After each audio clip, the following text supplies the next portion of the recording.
Hi, welcome to our electromagnetic theory course. In today's class, we will derive one of the important relationship between, of course, relationship among pi, that is magnetic flux, B magnetic flux density, and magnetic vector potential A bar. A bar represents magnetic vector potential. First of all, coming to this magnetic flux density is represented by B bar. It is defined as what? Magnetic flux per unit surface area. Magnetic flux per unit surface area. Magnetic flux is represented by pi and surface area is represented by S. Magnetic flux is represented by pi, surface area is represented by S. If this area changes, flux crossing this area also changes. So that's why we can write this one like this. That is B bar equal to d pi by ds. Okay, the change in the surface area leads to what? Change in the flux crossing that surface area. So that's why B bar mathematically can be written like this. From this we can write magnetic flux, that is d pi is equal to what? We need to send this term to this side, that is B bar, it is vector quantity, whereas ds, that is differential surface area, it is also a vector quantity. We know that this flux is a scalar quantity. Scalar quantity can be written as dot product of two vectors. That's why it is vector quantity, it is also vector quantity. Dot product of two vectors gives this scalar quantity, that is magnetic flux. Apply integration on both sides. We will get what? Integration. That integration, this differentiation cancelled out. We will get what? Pi. So that equal to what? Integral B bar dot ds. It is the relationship between magnetic flux pi and magnetic flux density. Pi equal to what? Integral B dot ds. Of course, we can take bar here also, no problem. Okay. So it indicates what? The surface integral of magnetic flux density gives magnetic flux. Already we know that surface integral of electric flux density gives what? Electric flux. Surface integral of current density gives what? Current. Surface integral of charge density gives what? Surface charge. Okay, similar to that, surface integral of magnetic flux density gives what? Magnetic flux. This is the relationship between our magnetic flux density B bar and magnetic flux pi. Now we need to derive relationship between this pi, B and A. Before entering into that part, we know the vector identity. Let us take this as a note. Okay, divergence of curl of any vector is 0. Divergence of curl of any vector is 0. D indicates what? Divergence. C indicates what? Curl. Divergence can be applied on vectors. Okay, divergence of curl of any vector is 0. I will write this statement here itself. Divergence of curl of any vector is 0. This gives what? This statement gives what? Divergence of curl of any vector is 0, means divergence can be represented like this, that is del dot. Curl means curl of vector can be written like this, that is del dot del cross A equal to 0. We can easily remember this vector identity like this. The frequency of the DC signal is 0.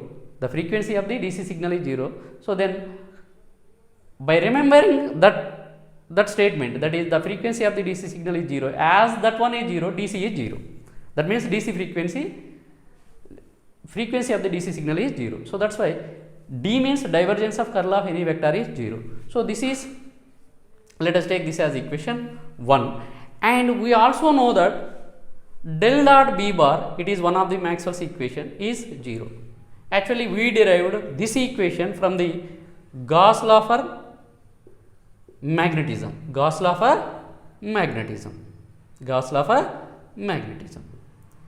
If you see this equation 1 and equation 2, what we can observe? This is divergence, this is also divergence. And one more thing, this equation 1 is equated to 0, equation 2 is also equated to 0, means that equations 2 are equal. Means what? From 1 and 2 we can write,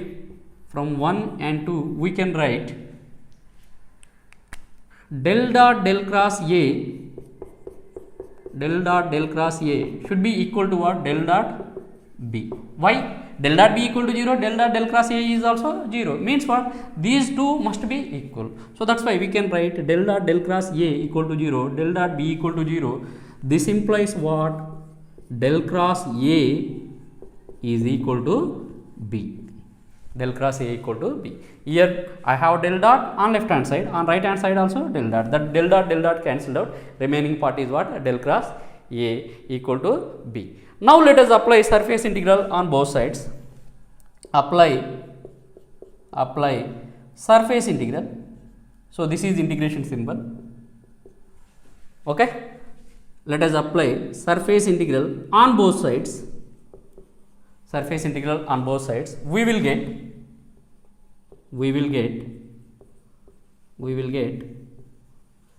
So if I apply surface integral on left hand side, I will get what? Del cross A bar dot ds on left hand side. And what about on right hand side? Integral V bar dot ds. Okay. So this is the equation we have. On left hand side, what I have? Integral del cross A bar dot ds, as it is surface integral, it can be represented like this. Okay. Now we can see this equation. What is this? Pi equal to integral B bar dot ds means what? This is equal to pi. This is equal to what? Pi. Now we can conclude. What is the conclusion we have? First we have, from this pi equal to what? Pi is conclusion. Pi equal to what? Here I have, that is integral B dot ds. And integral B dot ds, you can see this one, integral B dot ds is nothing but what? Integral del cross A dot ds. And you have the curl here, means what? We can apply Stokes theorem. Stokes theorem is used to define what? Closed line to open surface. Closed line defines what? Open surface. Here I have open surface, means what? Without this curl, it is what? Closed line integral of A, that is A dot dl. So finally we have the relation is like this, that is pi equal to what? Integral A dot dl, line integral, that is closed line integral of A, is equal to what? Integral B dot ds. This is the main relation among this magnetic flux, magnetic vector potential and magnetic flux density. A is known as what? Please write down as a note, another note. A is called as magnetic vector potential. A is called as what? Magnetic vector potential. Please make a note of it. Magnetic vector potential. Okay. Of course, curl of A is what? Curl of A is B. Curl of A is B. Okay. This is all about this video. We will meet in next video. Thank you.